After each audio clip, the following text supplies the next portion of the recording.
Bon, alors si on veut essayer d'aborder la question du mouvement, et particulièrement la question de la représentation du mouvement dans la peinture, peut-être qu'on pourrait commencer par dire que c'est une question qui s'est développée surtout à partir de la fin du XIXe siècle, début du XXe, bon, qui se poursuit jusqu'à aujourd'hui et qui bien sûr a eu aussi des antécédents. Mais je pense que si le mouvement a tant intéressé, étant passionné et suscité la curiosité de nombreux artistes du début du XXe, c'est parce que c'était justement lié à la question vaste de la modernité. Alors, la modernité telle que l'envisageait Baudelaire dans un texte célèbre de 1863, enfin, consacré au peintre qu'il aimait bien, son ami Constantin Guis. Il disait la modernité, c'est le transitoire, le fugitif, le contingent, la moitié de l'art. Alors, ce qu'on oublie toujours de dire, c'est que c'est la moitié de l'art. L'autre moitié étant l'éternel et l'immuable. Je crois que c'est ça. Mais en tout cas, bon, la modernité, la dimension qu'il qualifie de moderne dans la peinture, c'est donc le transitoire, le fugitif, le contingent. Et donc il y a cette articulation très puissante qu'il développe entre la modernité et l'historique, en fait. Le fait qu'on fasse rentrer quelque chose d'historique, de momentané, dans la peinture, et ce qui s'oppose évidemment à une grande la tradition du classicisme qui suppose un certain état de stabilité, de solidité aussi, donc un état stable. Et cet état stable, il est justement cohérent avec le support peinture, puisque la peinture elle-même, le tableau de peinture, c'est quelque chose qui est absolument immobile. Et donc ça marche bien, le classicisme pour la peinture, puisqu'on peut montrer des choses stables, solides, avec les moyens de la perspective par exemple, sur une surface qui est stable et solide. Et alors le problème commence quand on veut dire que la réalité n'est pas faite que de choses stables et solides, mais aussi de mouvement, et que c'est même dans la vie quotidienne, c'est plutôt le mouvement qui est le plus souvent là que l'immobilité. Alors Baudelaire a insisté donc sur ce lien de la modernité avec l'historique, donc avec le fait que les choses bougent, évoluent, qu'elles ne sont pas immobiles. Il y a une autre raison sans doute pour laquelle les artistes se sont intéressés à la fin du 19e, début du 20e au mouvement, c'est la question de l'avant-garde qui s'articule aussi à la modernité, mais avec une autre inflexion qui est d'insister sur l'idée d'expérimentation, de nouveauté, d'innovation, et là aussi de mouvement. Il n'y a pas d'innovation ou d'expérimentation sans un déplacement de quelque chose. Et alors que donc, nécessairement ils vont s'opposer à toute espèce de conservatisme, d'immobilisme, aussi bien idéologiquement que à l'intérieur des différents arts. Donc la modernité, la question de la modernité telle que l'envisage Baudelaire, qui se radicalise d'une certaine manière avec la notion d'avant-garde, va faire que le mouvement, la question du mouvement va devenir vraiment centrale pour nombre d'artistes de la fin du XIXe siècle. Alors ça ne veut pas dire pour ça que le mouvement n'avait pas intéressé des artistes antérieurement. Si on prend très grossièrement le baroque ou le maniérisme, il y avait déjà cette idée, pour se distinguer du classicisme, d'introduire le mouvement. Alors ils avaient différentes techniques qui pouvaient être au niveau de la composition, par exemple, l'usage de la diagonale plutôt que les orthogonales, la spirale ou le cercle plutôt que le carré, donc qui impulsait ou qui suggérait l'idée de mouvement. Le fait que le cadre coupe les éléments qui sont à l'intérieur, les éléments iconiques qui sont à l'intérieur du tableau, fait aussi qu'on s'aperçoit que quelque chose est en dehors du tableau et pas seulement dedans, et ça implique aussi cette idée de mouvement. Donc il y a eu dans le baroque ou dans le maniérisme, plus tard dans le romantisme, déjà bien sûr un intérêt pour le mouvement, pour sortir l'art de la fixation d'une chose. Hein. Mais bon, les choses vont quand même se cristalliser, je pense, beaucoup plus fortement à la fin du 19e et au début du 20e. Alors, quelles sont les manières dont on va se tirer de cette aporie qui est comment représenter le mouvement sur une surface immobile? Ça paraît impossible, contradictoire. Alors, il y a plusieurs manières qu'on peut relever. C'est ou bien essayer de suggérer le mouvement au spectateur ou les effets du mouvement. Hein, ça peut être une première solution. Il pourra y avoir une seconde possibilité, c'est que dans l'exécution même du tableau, quelque chose se passe au niveau du mouvement, et une troisième qui serait au niveau de la perception par les spectateurs d'une impression de mouvement. Donc une première possibilité peut-être pour s'affronter à la difficulté de représenter le mouvement sur une surface immobile, ça peut être par exemple l'esthétique cubiste, hein, qui avec Picasso, Braque ou Juan Gris ont voulu présenter, c'est souvent comme ça qu'on analyse le cubisme, enfin un des aspects en tout cas, de présenter plusieurs points de vue d'un même objet ou d'un même corps sur une même surface. Hein. Et donc ce qui implique pour le regard du spectateur, l'expression qu'on va souvent utiliser, c'est on tourne autour de l'objet. Hein.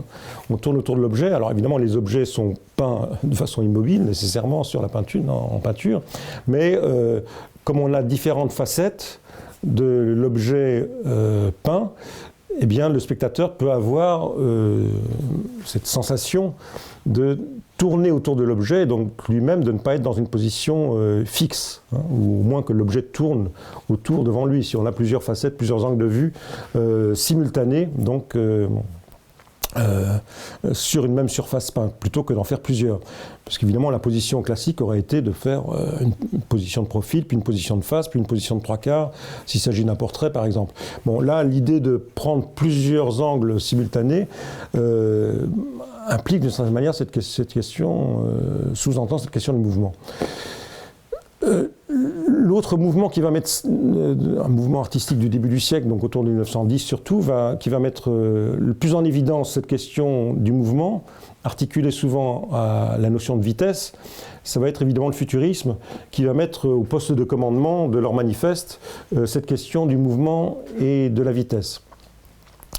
En insistant sur le fait que la vie est mouvement, que à l'âge de l'automobile, de l'avion, de la radio, des communications rapides, eh bien, il fallait que la peinture, les artistes enregistrent aussi cette question de la vitesse et du mouvement.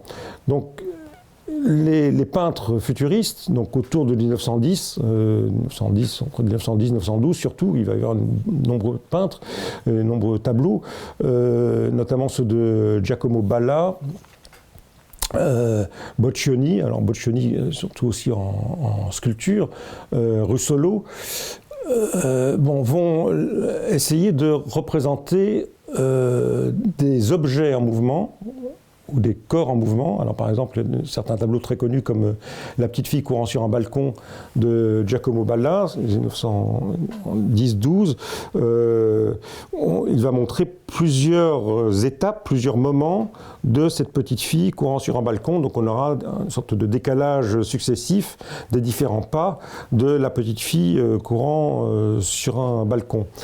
Dans le tableau Dynamisme d'un chien en laisse, on a un peu le même procédé, hein, qui est le décalage de ce chien en mouvement avec sa laisse, qu'on voit à en plusieurs exemplaires, puisque à chaque fois la laisse sera présentée à différents moments de son évolution. Et les petites pattes du chien qui sont multiples, hein, il y en a une vingtaine, une trentaine, parce que la patte du chien, c'est le moteur du mouvement, hein, donc c'est surtout là-dessus que le peintre insistera. Bon, il y a d'autres tableaux, un dynamisme d'une automobile, etc. Donc tous ces artistes futuristes vont d'une certaine manière latéraliser le mouvement, hein, c'est-à-dire qu'on a le mouvement qui se développe d'un corps en mouvement, et on va les prendre l'un à côté de l'autre, mais sur une même surface. Hein. Alors que du côté du cubisme, il y avait plutôt l'idée de faire le tour du mouvement, donc le tour de l'objet plutôt. Donc la mise en forme de ce mouvement, évidemment, est très différente entre le cubisme et le futurisme. Hein.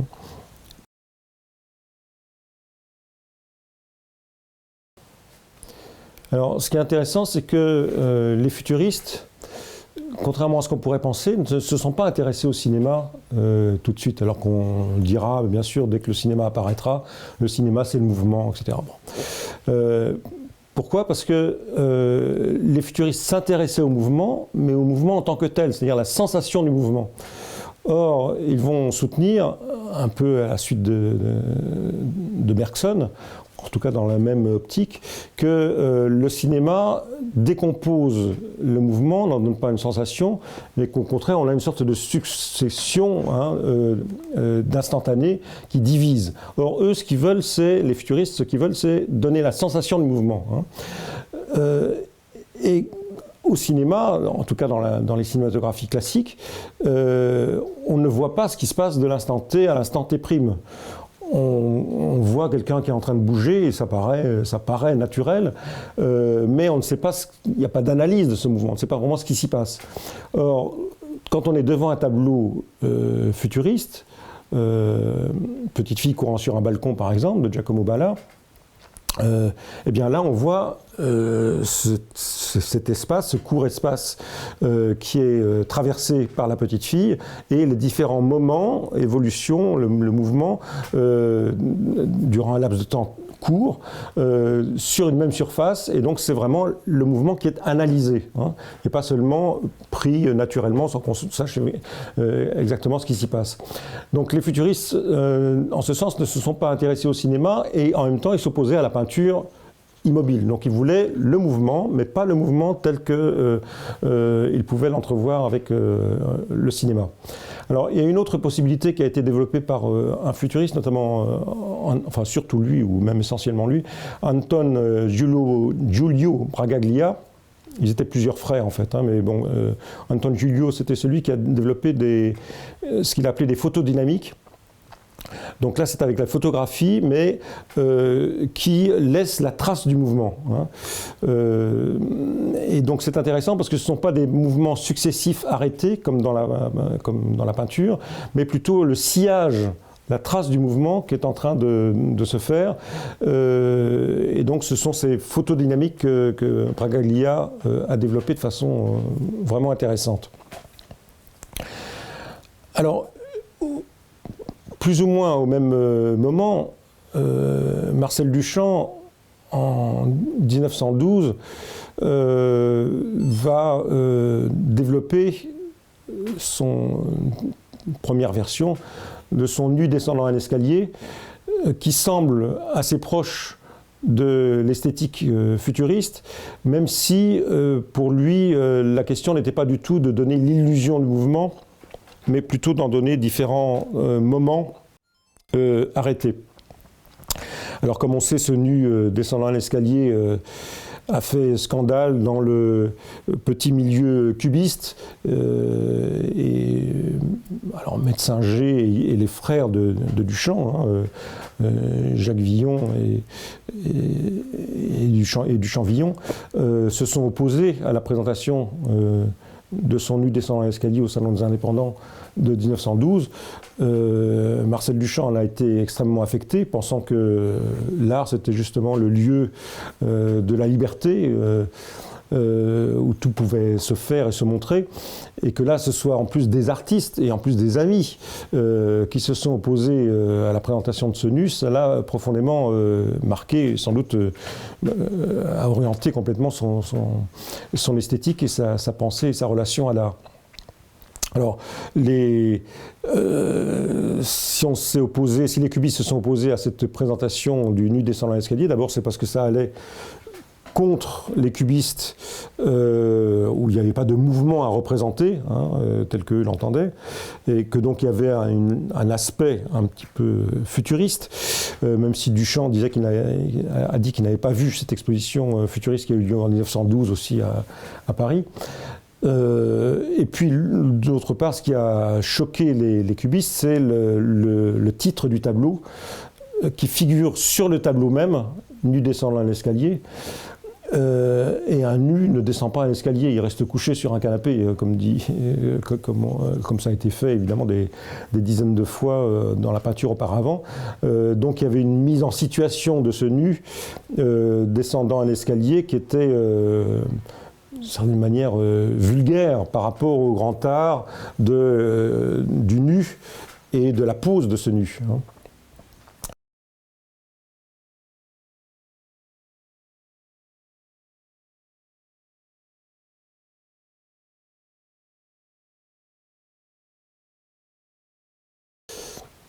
Oui, avant son nu descendant l'escalier, Duchamp a exécuté un petit tableau qui était une sorte de commande de son frère, qui s'appelle Moulin à café, qui date de 1911, donc l'année qui précède le nu. Et c'est un petit tableau qui paraît assez anodin, comme ça à première vue, d'un moulin à café avec son tiroir, l'intérieur des rouages du moulin, et puis surtout une petite flèche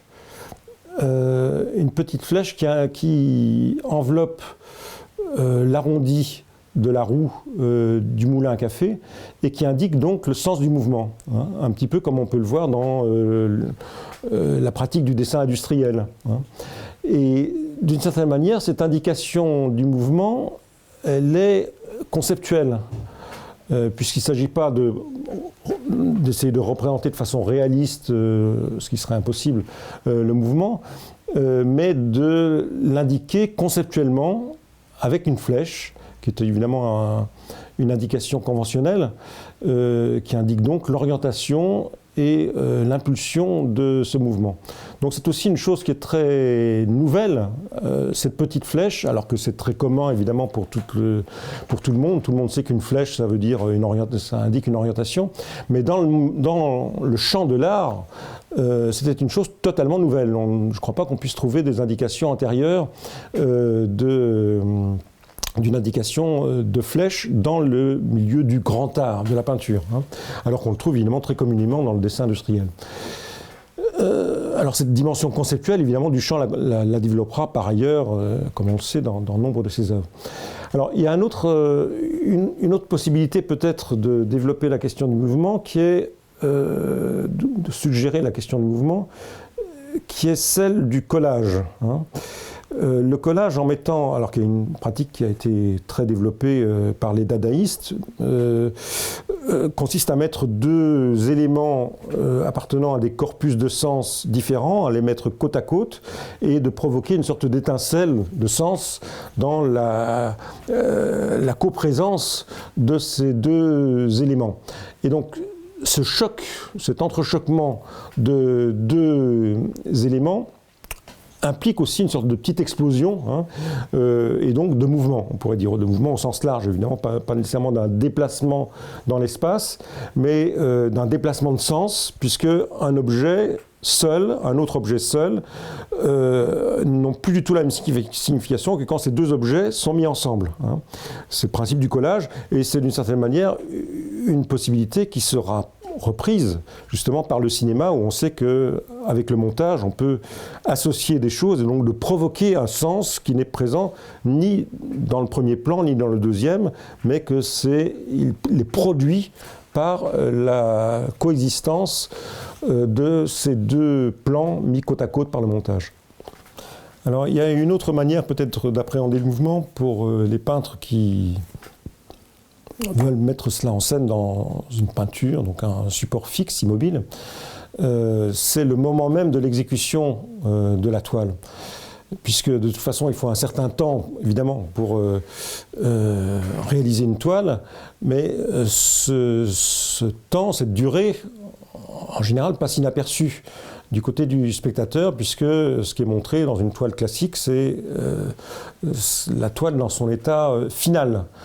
Or, avec les impressionnistes, avec Cézanne aussi, les artistes ont, d'une certaine manière, laissé entrevoir la durée de réalisation de la toile en la laissant parfois dans un certain état d'inachèvement volontaire. Donc, c'est le cas de Cézanne quand il laisse des parties de la toile écrues, non recouvertes, ou bien dans ses aquarelles qui sont plus gestuelles.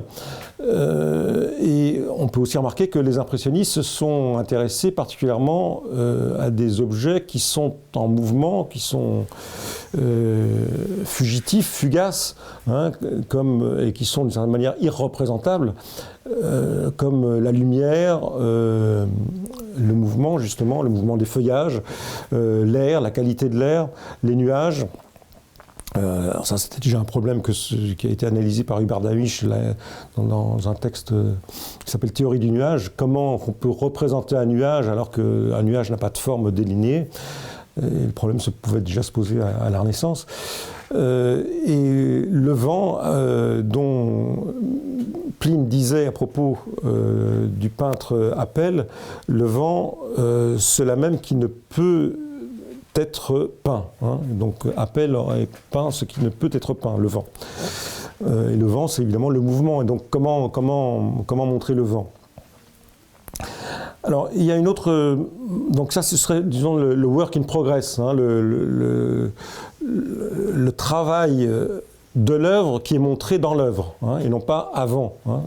Donc ça, c'est une possibilité qu'on voit avec Cézanne, notamment.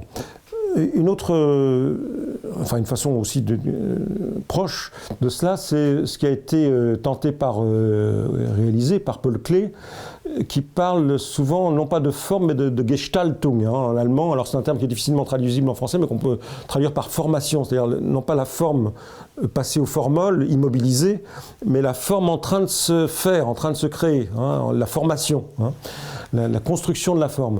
Et nombreuses toiles ou aquarelles de Klee jouent beaucoup sur cette Gestaltung, c'est-à-dire une forme en train de se développer, et donc à plusieurs moments, à plusieurs étapes. Et donc c'est la création même qui est en train de se faire, qui est en train de se montrer. Comme ça a été dit, la nature naturante et pas la nature naturée, hein, pour utiliser des oppositions Spinoza. Donc la nature en train de se faire, la création, donc la création active, et non pas le résultat immobilisé. Alors cette question du geste dans la peinture, évidemment, ça existait avant la fin du 19e, avant le début du 20e, et peut-être l'un des plus beaux exemples, c'est Fragonard, hein, où on a vraiment une peinture extrêmement gestuelle, qui existait déjà bien avant, évidemment, les avant-gardes du début du XXe. Et puis plus tard, évidemment, avec l'un des exemples les plus spectaculaires de cette mise en scène du geste et de cette activité du geste visible par le spectateur, ce sera évidemment Pollock avec ce que le critique Harold Rosenberg a appelé action painting, justement, c'est peinture-action. Hein. Donc, s'opposant à la peinture représentation, c'est la peinture action, la peinture agissante. Et là, le geste, le mouvement du peintre Pollock qui agit sur sa toile, eh bien, est rendu présent, visible pour le spectateur.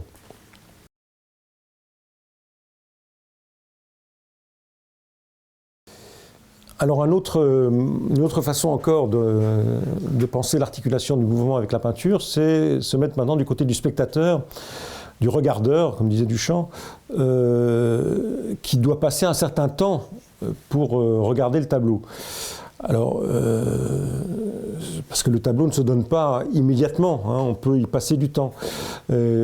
Surtout si les toiles sont de grand format, par exemple, il faut regarder en haut à gauche avant de passer en bas à droite, et tout ça ne se voit pas d'un seul coup. Et Klee avait une expression pour ça, il disait que le spectateur pourrait... C'est comme quelqu'un qui broute, hein, on est au ras de la peinture, et on passe du temps à brouter la peinture. Donc il y a le temps de perception du spectateur qui est ici à prendre en compte. Il y a d'autres exemples qui pourraient aller dans ce sens.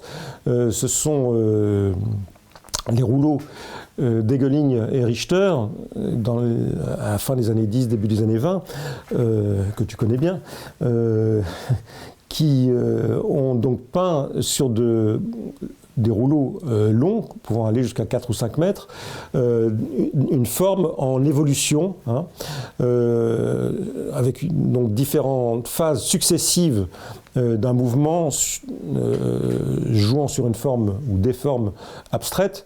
Et donc là, le spectateur, évidemment, nécessairement doit se mettre en mouvement, soit en tournant la tête de gauche à droite, soit en faisant dérouler le rouleau devant ses yeux, à la manière des rouleaux japonais ou chinois, qui peignaient aussi sur des rouleaux.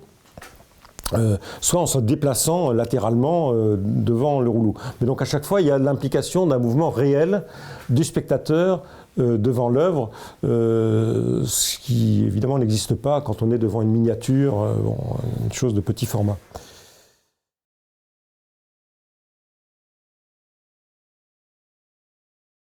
Un autre exemple encore d'œuvres qui doivent mettre en jeu le mouvement du regardeur, c'est la colonne sans fin de Brancusi.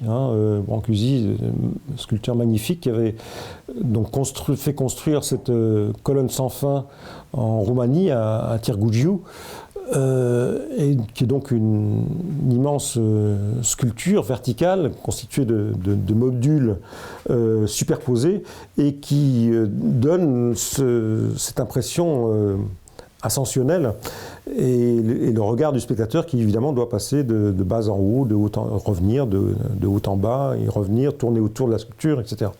Donc là, Brancusi a vraiment mis en évidence cette question du mouvement du spectateur par cette sculpture de la colonne sans fin. Alors, on a vu que donc, la difficulté et quasiment l'impossibilité de représenter le mouvement en peinture, et les artistes d'avant-garde ou les artistes modernes se sont pourtant affrontés à ce qui pouvait paraître comme un défi impossible. Évidemment, à un moment donné, leur est venue nécessairement l'idée qu'ils pouvaient passer au mouvement réel. Au mouvement réel et non pas au mouvement suggéré ou illusoire sur une surface fixe. Alors, quasiment au même moment, autour de 1920, différents artistes en Europe ont réalisé des sculptures mobiles ou cinétiques. Donc ça s'est passé aussi bien alors, autour de 1920, donc, en Russie, puis en URSS, notamment avec Naum Gabo, donc sculpteur, qui a réalisé une sculpture qui s'appelle Vague dressée, alors qu'il y a plusieurs noms en fait, Vague dressée ou bien construction cinétique. Donc il date de 1920, et il s'agit d'une sculpture minimale, si on peut dire, puisque c'est juste une seule tige, une tige en métallique, qui est animée par un petit moteur caché dans le socle, et donc qui va provoquer une vibration de cette tige et provoquer donc un mouvement avec un double cône, un mouvement avec un double cône. Donc quand la sculpture est immobile, c'est une tige. Quand la sculpture est en mouvement, ça développe un double cône virtuel avec un petit moteur. Donc c'est intéressant de voir que finalement le même objet peut être donner des occurrences visuelles extrêmement différentes. Au même moment, en 1920 ou 1919, Man Ray réalise ce qu'il va appeler lampshade ou abat-jour à partir d'une feuille de carton en spirale découpée dans du carton. Il en réalisera plusieurs exemplaires avec différents matériaux, plus tard ce sera en métal. Donc une grande spirale qui est suspendue à un fil et donc qui est animée par le souffle ou le vent et donc qui devient mobile. Cette sculpture, ce qui apparaît d'abord comme une sculpture, lampshade, il la photographiera, et c'est une photographie qui deviendra célèbre, publiée dans la Révolution surréaliste. Et ensuite, quelques années plus tard, il la mettra en mouvement, elle sera filmée dans son tout premier film qui s'appelle Le Retour à la raison, de 1923, où là, il y a une séquence du Retour à la raison où on voit la spirale en train de pivoter sur elle-même, suspendue à un fil. Toujours en URSS ou en Russie, Rodchenko, un autre sculpteur constructiviste, réalise aussi une sculpture suspendue. Alors ce sont des cercles en lamelles de bois qui sont inscrites les unes dans les autres, et là aussi le mouvement de la suspension fait que cette sculpture peut tourner sur elle-même et donc peut être animée. Donc là on est en présence d'exemples où le mouvement réel intervient dans la sculpture.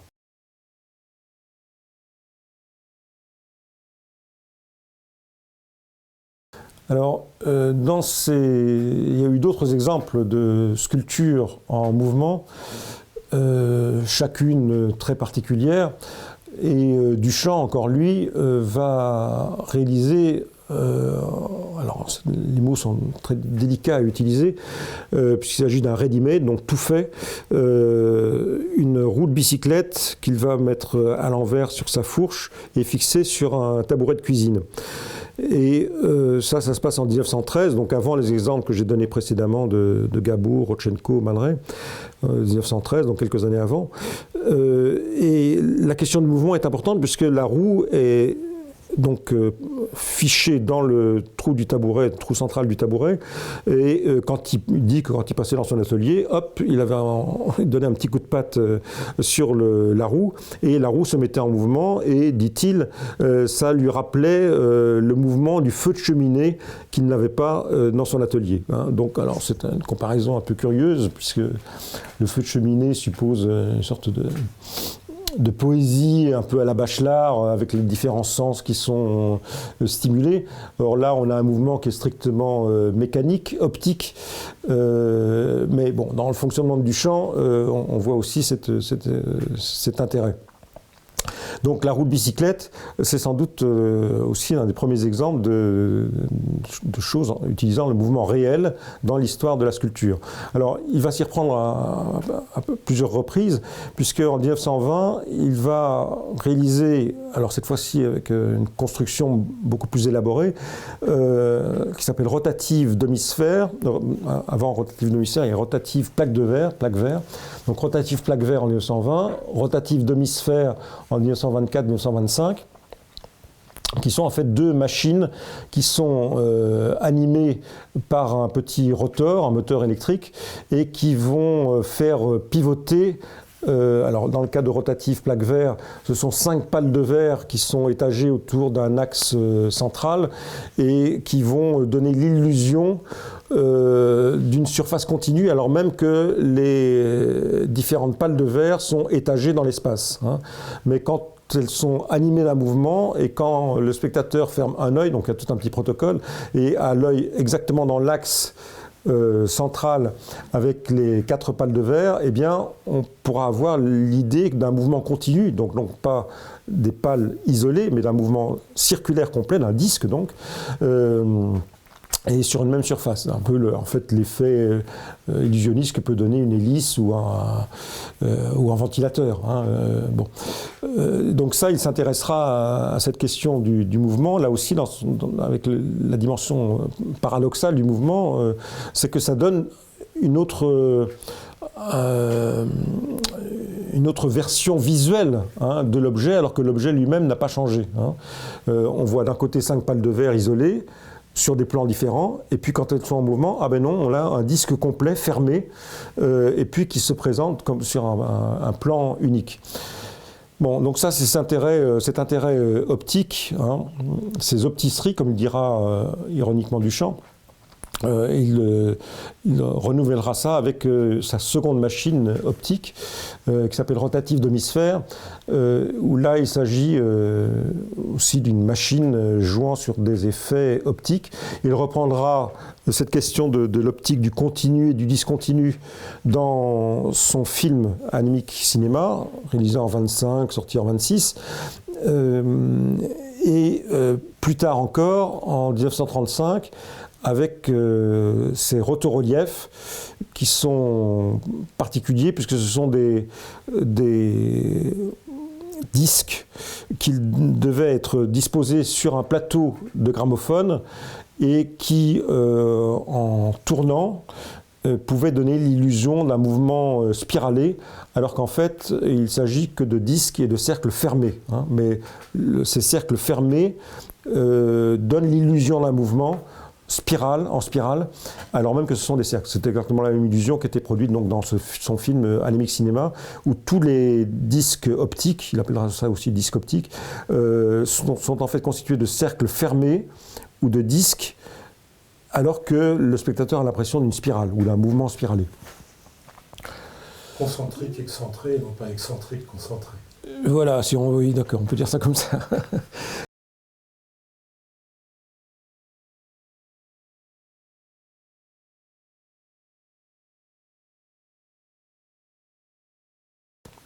Alors, en dehors des artistes dont on vient de parler, Man Ray, Duchamp, Gabo, Rodchenko, un autre artiste s'est beaucoup intéressé au mouvement, c'est Laszlo Moholy-Nagy, comme on prononce à la hongroise, qui a donc été enseignant au Bauhaus et qui s'est beaucoup intéressé aux techniques nouvelles, aux technologies nouvelles.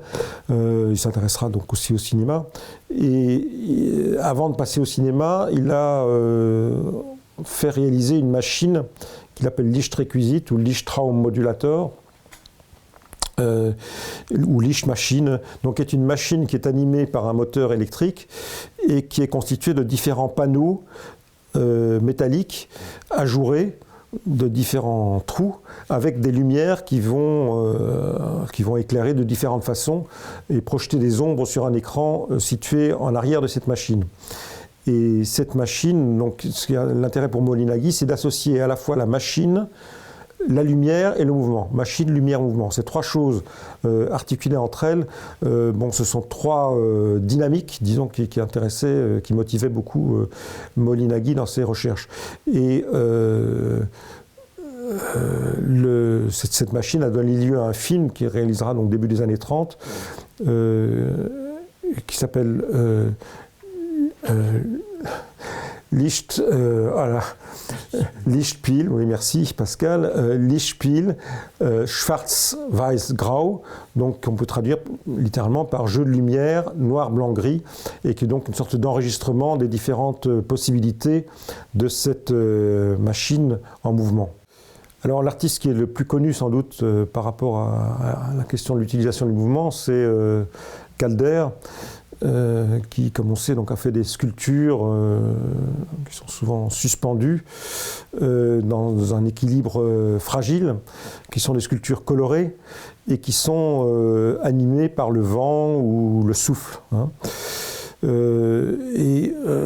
Duchamp qualifiera, c'est lui qui a donné le terme, qui a proposé ce terme, mobile, autour de 1930-32, terme que Calder a accepté et gardé pour qualifier ces sculptures mobiles. Donc. Alors, là, il s'agit pour lui non pas de donner une illusion de mouvement, mais de faire rentrer la question du mouvement naturel, le souffle, le vent, pour animer quelque chose qu'il a construit, hein, cette sculpture, et pour donner aussi cette sensation d'aléatoire, puisqu'on ne sait jamais dans quel sens, dans quelle direction exactement les différentes parties du mobile vont s'orienter, vont tourner. Et donc il y a la question de l'aléatoire, de la fragilité, de l'équilibre instable qui intéresse beaucoup Calder dans ces sculptures qui ont aussi une dimension ludique, on peut dire, hein. Il y a une sorte de jeu visuel dans ces mouvements qui ne sont pas vraiment contrôlés, hein, au moment où ces mouvements sont effectués, évidemment.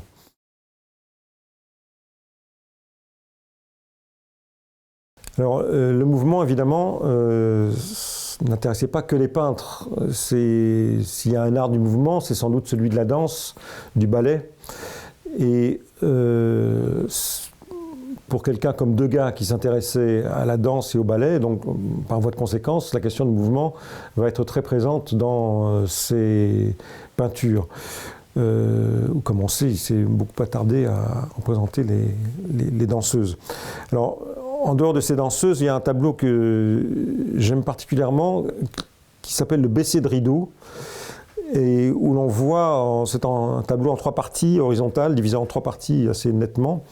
La partie inférieure, qui est la plus petite, où on voit juste les archets des violons, des instruments à cordes dans la fosse d'orchestre, des musiciens dans la fosse d'orchestre. Juste au-dessus, on a la scène de l'opéra avec des danseuses. Et puis la 3e partie, qui est la plus grande en surface, c'est le rideau qui est en train de tomber, hein, le rideau de scène qui est en train de clôturer la représentation, mais la représentation théâtrale ou la représentation du ballet, mais c'est en même temps, d'une certaine manière, la représentation picturale, puisque on peut imaginer qu'un instant après, on ne verra plus rien, on ne verra plus que le rideau, monochrome quasiment. Donc c'est un tableau qui est intéressant pour cette idée de... on ne peut pas voir le mouvement, mais on voit que c'est un instantané, et donc le mouvement est là en creux. On sait qu'une seconde avant, ce n'était pas du tout cette scène-là qu'on pouvait avoir, et une seconde après, ce ne sera plus du tout celle-là non plus. Et donc là, on est très loin justement de la composition classique qui essaye de figurer un univers stable et relativement immobile, qui ne bouge pas après, qui ne bouge pas avant, hein. On a cette impression de stabilité. Avec Degas, et particulièrement ce tableau qui joue sur la représentation, donc on en est très loin. Une autre articulation qui est souvent faite avec les recherches sur le mouvement, c'est la mécanique, hein.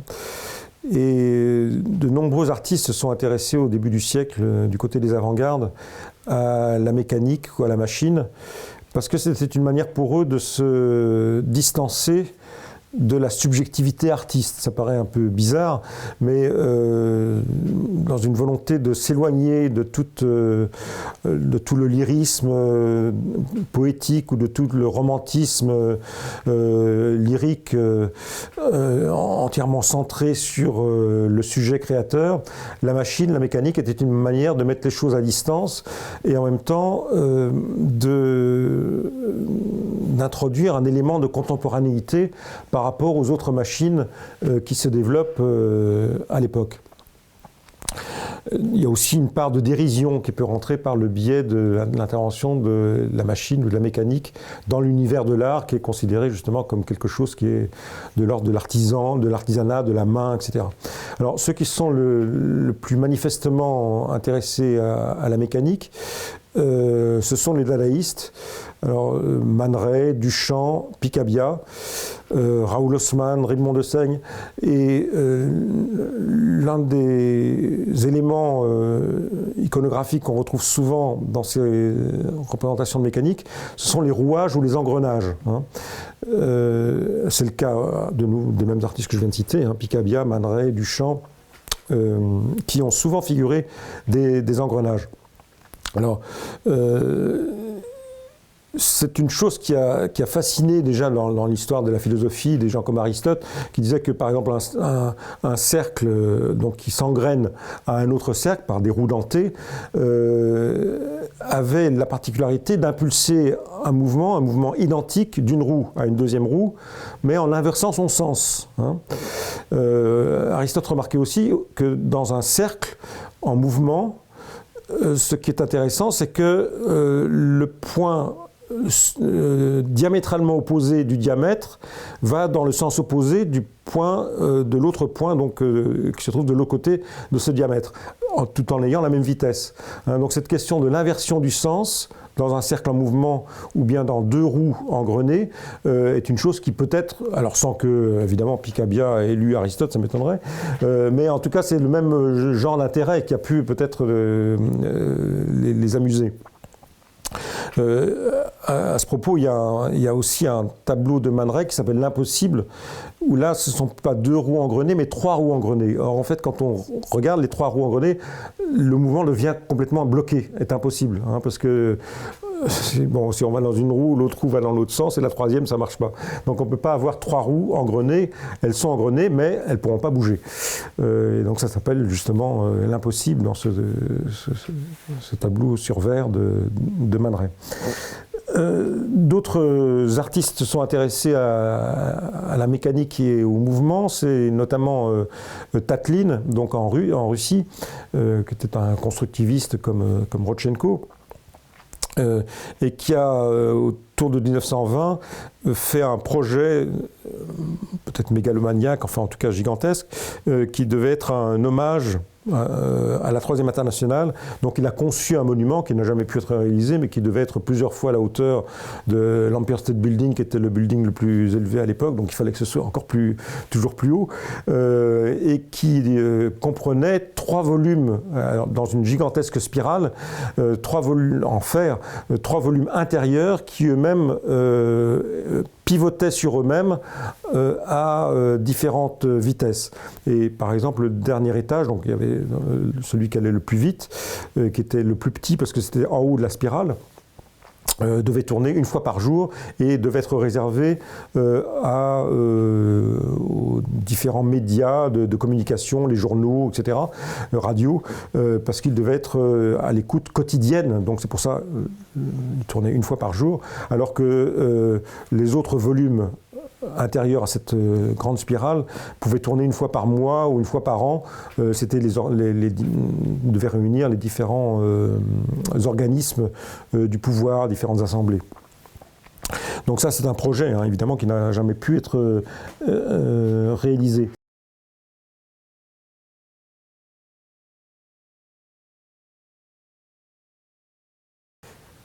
Oui, alors un autre mouvement évidemment très important au XXe siècle qui s'est intéressé pas directement au mouvement, mais c'est le surréalisme, et qui, avec la question de l'écriture automatique qui a été mise en avant par André Breton, cherchait à aller aussi vite que la pensée, aussi vite que le mouvement de la pensée dans le cerveau. Et donc il fallait écrire aussi très vite, sans aucune espèce de censure, enfin en tout cas c'était l'idéal. Donc cette idée du mouvement et de la vitesse est articulée, mais cette fois à l'écriture. Il y a quand même eu aussi des tentatives du côté pictural, c'est avec André Masson, qui a fait ce qu'il appelait d'ailleurs des dessins automatiques, donc des dessins qui sont faits relativement rapidement et qui, par la vitesse, débordent la rationalisation ou le frein qui peut être la logique de la pensée qui ralentit. Hein, donc là, le geste en vitesse, le mouvement du geste témoignerait de l'authenticité de cette pensée, hein, de cette écriture rapide. Évidemment, tout ça se sera développé plus tard, alors d'une autre manière bien sûr, mais par l'expressionnisme abstrait aux États-Unis et Pollock en particulier, mais aussi bien des gens comme Willem de Kooning par exemple. Mais donc la question de la vitesse et du mouvement a pu aussi trouver son répondant dans le domaine de l'écriture. Et de façon assez isolée avec Masson dans le domaine de la peinture. Parce que, évidemment, la peinture surréaliste comprend de très nombreux artistes qui y ont participé, mais cette question du mouvement ne s'est jamais présentée de cette manière-là, comme avec celle de Masson. En général, il s'agit pour eux de représenter des rêves plus que se mettre en état de rêve au moment de peindre, hein. Ce qui est plutôt la position de Masson, contrairement à celle de Dali, par exemple, où il s'agit de fixer un rêve qui a été rêvé la nuit d'avant ou plusieurs nuits avant, mais ensuite on n'est pas dans un état de rêve au moment où on peint. Donc on est parfaitement conscient et lucide. Masson et plus tard les expressionnistes abstraits essayeront de faire rentrer une certaine logique de l'inconscient dans la peinture au moment même de son exécution.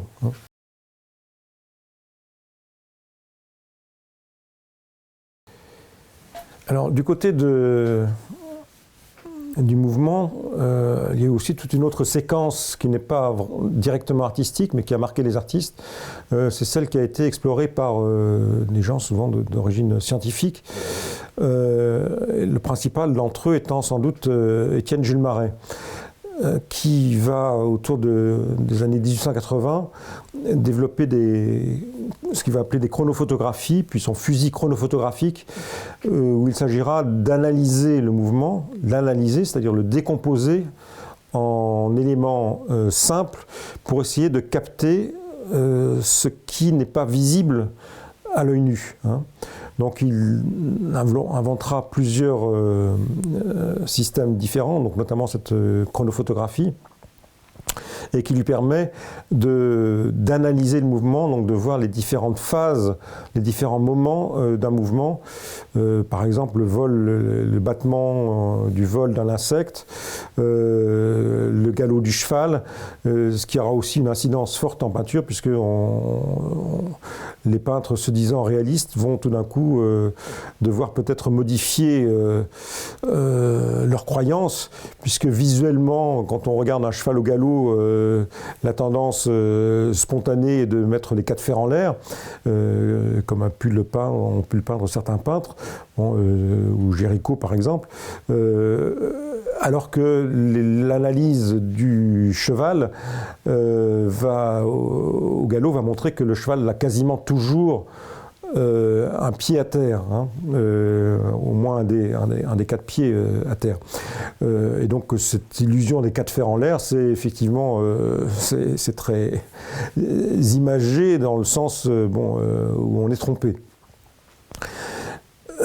Donc Marais va avoir cette importance, cette influence sur les peintres se disant réalistes, qui vont devoir réviser d'une certaine manière leur appréhension du mouvement, mais aussi ça va être d'une importance forte concernant le développement des premiers linéaments du cinéma. Parce que le cinéma, tel qu'on l'entend aujourd'hui, c'est souvent apprécié comme étant la possibilité d'obtenir la synthèse du mouvement, c'est-à-dire l'illusion d'un mouvement continu. Or, ce qui intéressait Marais en tant que scientifique, ce n'était pas donner l'illusion du mouvement, mais d'analyser le mouvement, de le décomposer de façon à pouvoir percevoir l'imperceptible. Donc c'est un autre aspect que ce qui a été développé fortement au cinéma de façon traditionnelle, mais que c'est une leçon que vont retenir de nombreux cinéastes expérimentaux, c'est-à-dire de voir que le cinéma, la pellicule, est constituée de photogrammes et que ces photogrammes sont présentés de manière immobile à l'écran, hein. Et donc ce qu'on voit à l'écran, ce n'est pas le mouvement, c'est une illusion de mouvement, et on ne voit que des images fixes qui se succèdent extrêmement rapidement. Et ça, de nombreux cinéastes expérimentaux ont réfléchi sur cette question du mouvement, discontinu, continu. Quelques-uns d'entre eux, principaux, c'est notamment évidemment Peter Kubelka et Werner Neckes, dans l'après-guerre, dans l'après-seconde guerre mondiale. Oui, dans ces évocations de peintres s'intéressant au mouvement, il faut parler notamment d'un peintre d'origine russe, Léopold Survage, Donc ça, il s'appelait Sturtzwage. Bon, il a francisé son nom en Survage, donc qui a vécu à Paris et qui était ami d'Apollinaire, de Sandrard, qu'ils ont tous les deux soutenus, et qui, en 1912, s'est intéressé à ce qu'il a appelé les rythmes colorés. Donc ce sont des peintures qui, en couleur, donc, et qui devaient provoquer des séquences de mouvements. Et son projet était d'en faire un film, hein, donc de passer de ces peintures colorées, de les mettre en mouvement par l'intermédiaire du film. Mais évidemment, il n'avait pas le matériel pour ça, pas le financement, et donc il est allé voir la maison Gaumont, qui finalement n'a pas donné suite à son projet, qui devait associer aussi la musique, hein. Le modèle musical était extrêmement fort pour Survage, comme pour d'autres peintres abstraits d'ailleurs, hein, Kandinsky par exemple, pour qui le démarrage de l'abstraction s'est fait sur le modèle de la musique. Donc Survage voulait associer mouvement, musique, couleur, mouvement, musique, couleur. Et donc il y a eu cette tentative de réaliser un film en 1914, mais qui finalement ne s'est jamais faite. Bon, mais quelques années plus tard, donc dans les années 20, cette tentation des peintres de passer au cinéma est devenue massive, ce serait un grand mot, mais enfin en tout cas c'est multiplié, puisque ça a été le cas de Fernand Léger avec Ballet Mécanique, de Marcel Duchamp avec Annemiek Cinéma, de Man Ray qui réalise plusieurs films, Le Retour à la raison et Magbakia, L'Étoile de mer, de Routmann en Allemagne, Egeling et Richter en Suisse et en Allemagne, donc nombreux peintres qui ont une activité d'abord de peintre et qui, s'intéressant au mouvement dans la peinture, vont franchir le pas et vouloir prendre la caméra pour s'interroger sur le mouvement. Mais évidemment, ils s'interrogeront sur le mouvement de manière toute différente des cinéastes de la profession qui, eux, instrumentalisent le mouvement, si on peut dire, c'est-à-dire qu'ils utilisent le mouvement pour raconter une histoire, alors que Egeling, Richter, Duchamp, Man Ray, Léger, c'est pas pour raconter une histoire, c'est pour travailler des effets perceptifs, analyser le mouvement, donner la sensation du mouvement et de voir ce qu'il en est du mouvement en tant que tel et non pas du mouvement subordonné à quelque chose qui lui est extérieur, une histoire à raconter.